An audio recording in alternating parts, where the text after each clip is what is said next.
राजनीति और विज्ञान ये दो अलग अलग चीज़ें हैं, अलग अलग क्षेत्र हैं। दोनों की एक बड़ी खासियत है, ये सही रहे तो हजारों जिंदगियों का उत्थान कर देते हैं और गलत रहे तो हजारों जिंदगियों को लील लेते हैं। लेकिन कभी कभी इनमें भी कनेक्शन स्थापित हो जाता है। नमस्कार, मैं अनुपम के सिंह और आप देख रहे हैं TFI यानी थिंक फॉर इंडिया। 2 अक्टूबर का दिन पूरे भारत के लिए खास होता है। हो भी क्यों ना, आखिर इस दिन महात्मा गांधी की जयंती जो होती है, मोहनदास करमचंद गांधी जिन्हें राष्ट्रपिता कहा जाता है। हालांकि ये कोई आधिकारिक दर्जा नहीं है और न ही संविधान या किसी भी अन्य दस्तावेज में ऐसा कुछ लिखा हुआ है।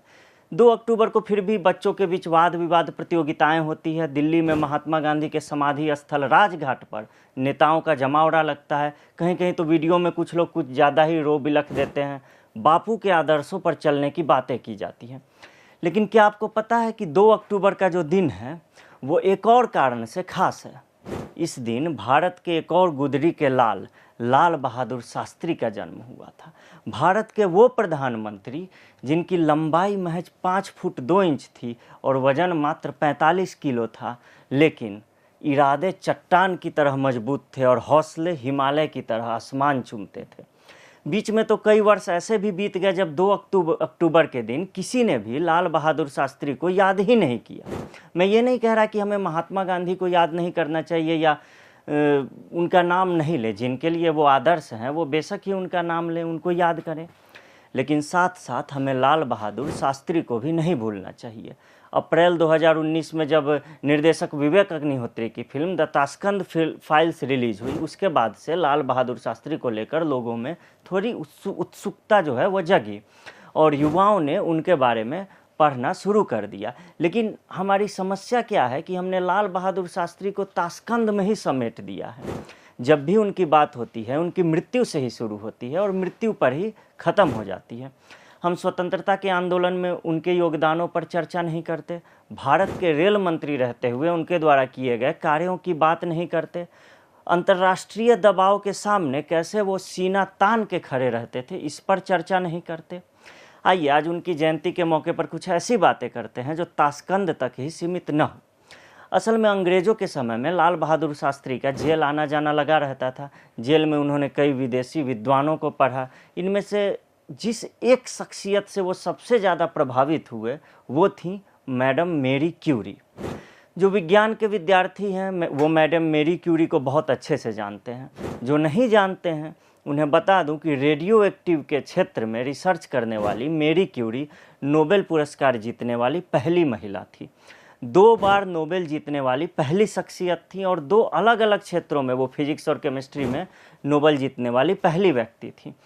थ्योरी ऑफ रेडियो एक्टिविटी देने वाली मेरी क्यूरी ने कभी अपनी खोज को पेटेंट नहीं कराया, जबकि वो ऐसा कर सकती थी और ऐसा करके मालामाल हो सकती थी।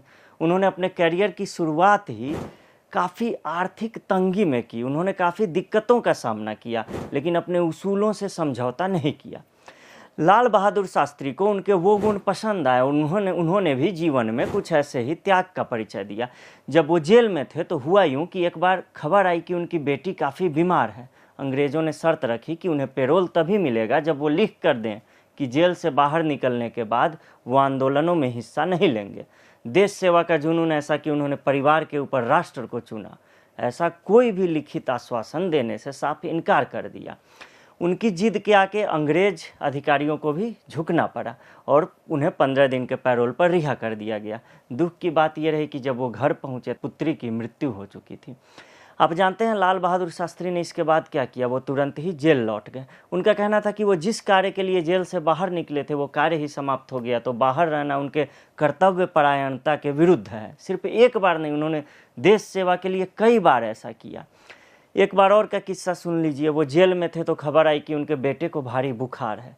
फिर से वही लिखित आश्वासन वाली बात, उन्होंने फिर मना कर दिया। फिर से अंग्रेज़ों को झुकना पड़ा और उन्हें 1 सप्ताह के लिए जेल से बाहर निकाला गया। बेटे की तबीयत तो ठीक नहीं हुई तो अंग्रेज़ों ने साफ साफ कह दिया कि आपको फिर से लिखित आश्वासन देना होगा कि आप किसी भी आंदोलन में भाग नहीं लेंगे, तभी आपकी पैरोल की अवधि बढ़ाएंगे। एक तरफ बेटे को 106 डिग्री बुखार, एक तरफ अनुनय विनय करते परिजन कि रुक जाइए, और एक तरफ उन्हें जेल से ले जाने के लिए बेचैन अंग्रेज। लाल बहादुर शास्त्री ने एक बार फिर से इन सब के बीच देश को चुना।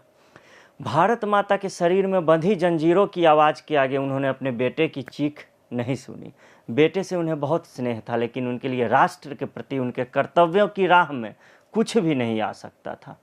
उन्हें भारत के अन्य लोगों की भी चिंता थी। कुछ ऐसा ही था जैसे मैडम मेरी क्यूरी ने प्रथम विश्व युद्ध के दौरान मानवता की सेवा की थी। उन्होंने कई छोटे छोटे मोबाइल रेडियोग्राफी यूनिट्स बनाए जिन्हें लिटिल क्यूरी कहा गया, और इससे सैनिकों का इलाज कर रहे सर्जनों को काफ़ी सहायता मिली। फिजिक्स और केमिस्ट्री दोनों में नोबेल पुरस्कार जीतने वाली मेरी क्यूरी का जीवन भी काफ़ी संघर्षों में बीता था। यही कारण है कि लाल बहादुर शास्त्री ने उनकी जीवनी को न सिर्फ पढ़ा और इससे प्रभावित हुए, बल्कि हिंदी में भी इसका अनुवाद किया, किताब लिखी, ताकि भारत के आम लोग भी उन्हें पढ़ सकें और इससे सीख सकें। आइए लाल बहादुर शास्त्री के शब्दों में ही समझते हैं। उन्होंने कहा था, साधन बहुत क्षीण और मार्ग कंटक किर्ण होते हुए भी इस बालिका ने स्वतः प्रयास से जितनी सफलता प्राप्त की वो प्रत्येक नर नारी के लिए अनुकरणीय है। मेरी क्यूरी ने उच्चतम शिक्षा प्राप्त की और धनोपार्जन किया, परंतु अपने हाथ से काम करना बंद नहीं किया। ध्यान दीजिए, ये लाल बहादुर शास्त्री के शब्द हैं। मैडम मेरी क्यूरी को लेकर उन्होंने आगे कहा था, उनका जीवन तप और त्याग का था। महान वैज्ञानिक होते हुए भी वह देश और समाज को नहीं भूली। बड़े से बड़े निर्णय लेने में भी उन्हें विलंब नहीं होता था। विश्व युद्ध के समय उन्होंने नोबेल पुरस्कार की पाई पाई अपने देश फ्रांस को अर्पित कर दी। ये थे लाल बहादुर शास्त्री के शब्द। मेरी क्यूरी की तरह उन्होंने भी वही फैसले लिए जो देश हित में हो। पाकिस्तान के साथ युद्ध हो या फिर उस दौरान अमेरिका की मिली धमकी, लाल बहादुर शास्त्री ने वही किया जो भारत के लिए अच्छा था। तो आइए हम सिर्फ लाल बहादुर शास्त्री को ताशकंद तक ही सीमित करके न रखें, ये भी बात करें कि कैसे उन्होंने अपने बेटे और अपनी बेटी के स्वास्थ्य से भी ऊपर देश सेवा को रखा। ये भी बात करें कि कैसे मेरी क्यूरी ने अपनी खोज का पेटेंट नहीं कराया। लाल बहादुर शास्त्री ने भी कभी उन्होंने जो किया उसका श्रेय लेने के लिए नहीं भागे, और लाल बहादुर शास्त्री के इन योगदानों को याद करना ही उन्हें सच्ची श्रद्धांजलि होगी। अगले वीडियो में फिर मिलेंगे एक नए विषय के साथ। नमस्कार।